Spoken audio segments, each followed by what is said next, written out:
Hi everyone, welcome back to my channel and thank you so much for joining me on this really exciting day. As I'm sure you can tell by the title of this video, today I'm going to be sharing with you my experience in Korea getting a revision rhinoplasty and breast augmentation. This is pretty nerve-wracking. My emotions through this entire month have kind of been all over the place, and I'm so glad that I can at last finally share everything with you all and talk to you about it. As usual, please let me know if you have any questions at all and I will get back to you as soon as possible.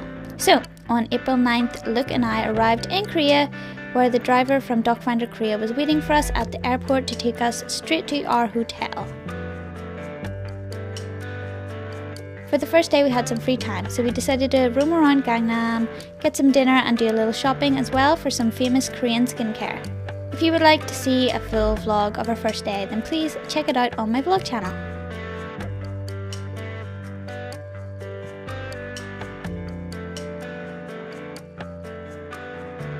Okay, so let's get into it. Now we are on to the day of the surgery. I was feeling so many emotions at this point. I was really excited, obviously, but of course, I was super duper nervous. Anna from Docfinderkorea met us at the hotel, which was really close to the JW Plastic Surgery Centre.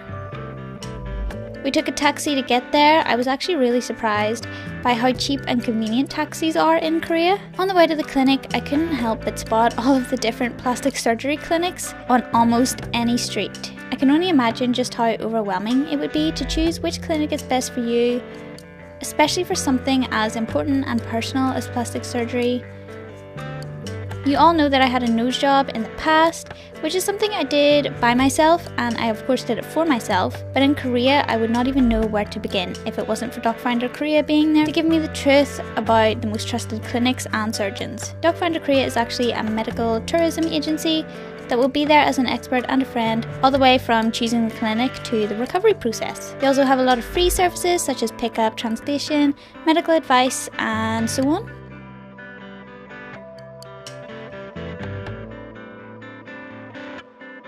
From all the clinics available, Docfinder recommended JW Plastic Surgery Centre for me. Having them there to help make the right choices is very comforting because you know that they know this industry very well. JW is the perfect choice for foreigners. Most of the doctors there can actually speak English. Everyone was really patient with answering all of my questions. I went for a revision rhinoplasty and breast augmentation. As soon as we entered JW Plastic Surgery Centre, I was really blown away by how fancy and clean everything looked. I felt like I was wandering into some kind of high-class spa or something. First thing we did was take some before photos of my nose from all angles. And yeah, do you like my little mohawk fringe there? My anesthesia doctor at JW was Dr. Lee. A lot of clinics in Korea actually don't have a dedicated anesthesia doctor and they just have the surgeon perform it. But honestly, I feel like this is really unsafe. Anesthesia is the biggest risk during surgery, so you want to make sure that you're in safe hands and that there will be someone there who is an expert. Docfinderkorea makes sure the clinics they recommend to patients will have specialist surgeons and anesthesiologists who will monitor you during surgery. Please be sure to look into this and research this properly. Then it was time to change into this super cute outfit before heading on to my consultation with Dr. Seúl. Dr. Seúl would be performing my breast augmentation. He could speak English fluently, which was so amazing. Before going into this consultation, I honestly didn't know very much about the kind of different implants that were available, so he was able to explain to me in full detail about all of the options. Both Dr. Seúl and Anna were able to give me all of the information regarding the surgery and the recovery process, so I understood exactly what I was getting myself into. I explained to the surgeon exactly what I wanted from my breast augmentation. I went in knowing that I didn't want super big boobs at all. I honestly just wanted something.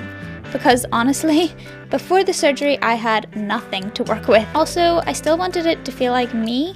A big, drastic change would just be too much for me, and to be honest, having a flat chest wasn't really something that I was insecure about. I just wanted some form of breasts to feel more feminine and have more of an hourglass look. I requested to have something along the lines of a full B cup, and we both agreed that this would be a good choice for my body type. Though a B cup may seem like a strange choice to some people, I personally prefer smaller breasts, and I just think that they're really cute, which is why I didn't want to get larger implants. I was really worried about not being able to fit into my cute Japanese clothes anymore, but Anna and the doctor assured me that I don't need to worry as I chose such a modest breast implant. In the end, we decided to go for 285cc Motivia implants, which are actually known as the safest implant to date. When standing, they are kind of like a teardrop shape, but then they become more round when you're laying down, which is really important for getting a more natural appearance. They also don't require any massage during the recovery. Now it was time for the revision rhinoplasty consultation. Revision rhinoplasty is actually far more difficult than the first time, so I explained to Docfinder whenever I was first in contact with them that I would really need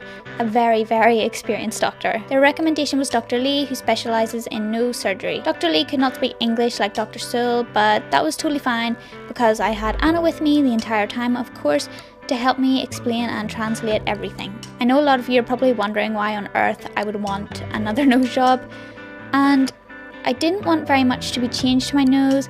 The main thing that bothered me was caused by scar tissue due to the way my nose healed from the last time. I was very happy with my first surgery until the scar tissue started forming. I really hated the original bump on my nose, and I went through so much to get rid of it just for a new one to form from the scar tissue anyway. It made me feel really unhappy and insecure, and to be honest, nobody else really noticed it, but this was just for me. I obviously noticed it, and it really annoyed me. As you can see in this picture, a little bump formed on my nose about 6 months to 1 year after my rhinoplasty. This could be fixed with filler, however, I find the idea of having to get filler injections every 6 months for the rest of my life really unappealing.